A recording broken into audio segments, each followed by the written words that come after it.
Agora você ouve uma palavra de vida com o pastor Érico Rodolfo Bussinger.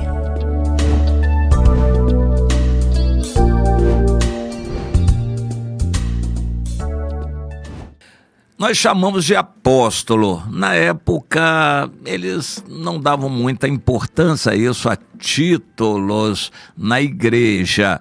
Paulo não era reconhecido pelos irmãos judeus.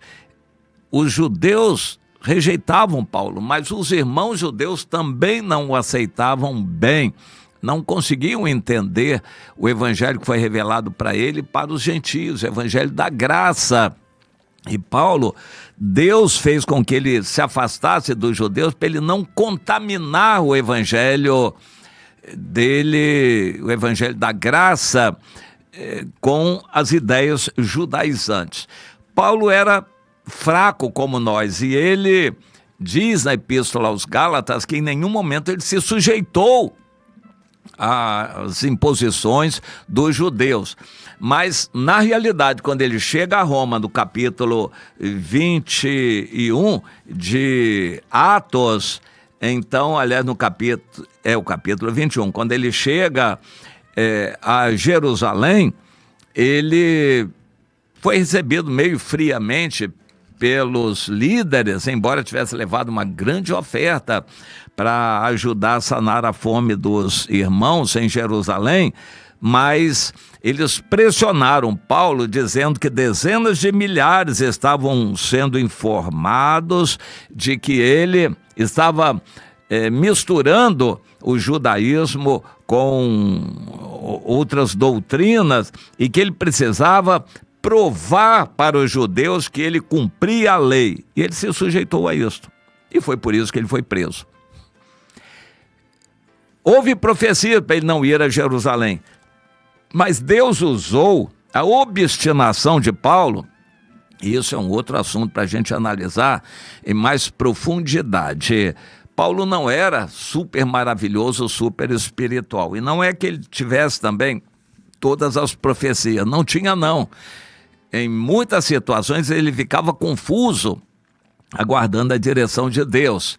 E quando ele aceitou a imposição dos irmãos, o Tiago à frente, para ele fazer um voto, raspar a cabeça, etc., etc., para provar aos judeus que ele guardava a lei. E ele foi preso por isto. Na acusação, eles tinham razão. Paulo não pregava a lei, ele pregava a graça, foi o evangelho que ele recebeu. Bom, depois de preso, ele chega a Roma e Deus abençoou na viagem, como Deus abençoava sempre, em toda e qualquer situação.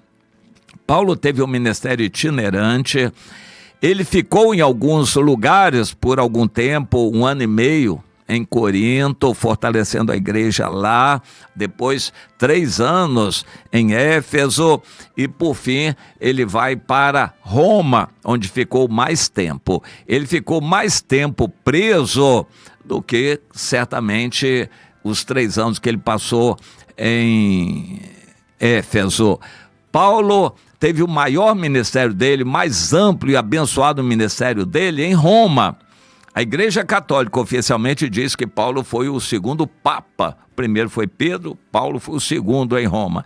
Não há base histórica para confirmar isso. O papado veio só muito tempo depois. De qualquer forma, Paulo não era reconhecido. Ele foi como preso. Ele tinha a intenção de ir a Roma. Sentia o chamado de Deus para pregar naquela que era a capital do mundo na época. Podia ter de 1 a 3 milhões de habitantes na época. O mundo tinha 75 milhões de habitantes naquela época e Roma devia ter de 1 a 3 milhões, a cidade de Roma.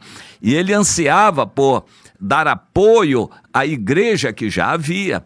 Na carta aos Romanos ele menciona cerca de 20 células que ele conhecia que já funcionavam em Roma, no último capítulo da carta. Ele queria ir a Roma e fez planos. De fato, Deus o levou para Roma, não como ele queria, como grande apóstolo recebido com honras, ele foi como preso. mas um preso especial. No capítulo 28 de Atos, nós encontramos Paulo preso com toda a liberdade, prisão domiciliar, só um soldado tomando conta dele, e ele com toda a liberdade de receber quem ele quisesse. E começou a fazer reuniões de culto e aproveitou, chamou os judeus para pregar, falar de Jesus e evangelizar aqueles judeus. E disse no final: tomai conhecimento, vocês judeus, de que essa salvação de Deus foi enviada aos gentios e eles a ouvirão.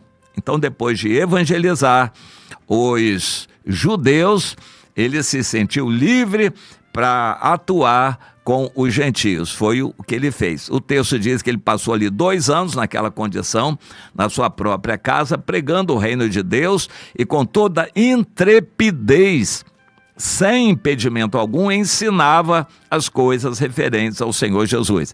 Na sua casa, recebia os líderes das células, orientava-os e tinha liberdade de agir.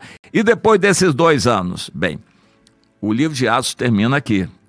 Lucas, que o escreveu, certamente queria continuar em algum outro momento e não conseguiu. Não sabemos mais do futuro do Lucas.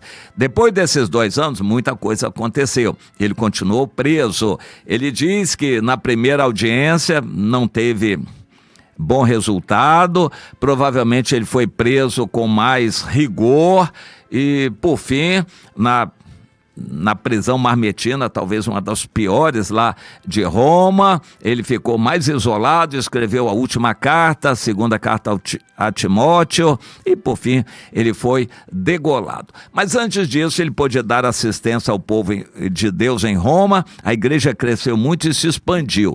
Na eternidade nós vamos saber do resultado do trabalho, da ministração do apóstolo Paulo em Roma, que foi o seu trabalho mais profícuo. Mas Deus, na sua eterna sabedoria, fez com que Paulo não tivesse muita liberdade lá, para ele não se expandir, ele não se sentir o tal, não se engrandecer, não se exaltar. E assim ele pôde abençoar a igreja em Roma, que foi a igreja mais profícua, mais crescente e pródiga, que produziu mais frutos. Ele pôde abençoar a igreja, embora de dentro da cadeia. E Deus sabe o que é melhor para nós. Você estaria disposta, minha irmã, a servir o Senhor dentro de uma cadeia? Você, meu irmão, estaria disposto a ser um servo de Deus dentro de uma cadeia? Pois é bom a gente considerar nossos planos, porque Deus não assina nossa vontade de uma vida próspera, conforto, uma casa maravilhosa, carrão e bom salário.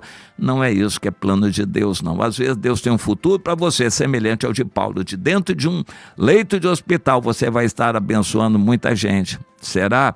Pois é, esteja pronto, meu irmão, esteja pronta, minha irmã, a dizer amém para tudo aquilo que Deus quiser, ainda que seja jogar você numa prisão para você fazer a obra de Deus lá de dentro. Em qualquer situação, faça a obra de Deus. O apóstolo Paulo nunca perdeu oportunidade, sempre falou de Jesus, evangelizou e abençoou vidas. Você está disposta, minha irmã, você está disposto, meu irmão, a caminhar nessa direção? Responda para Deus.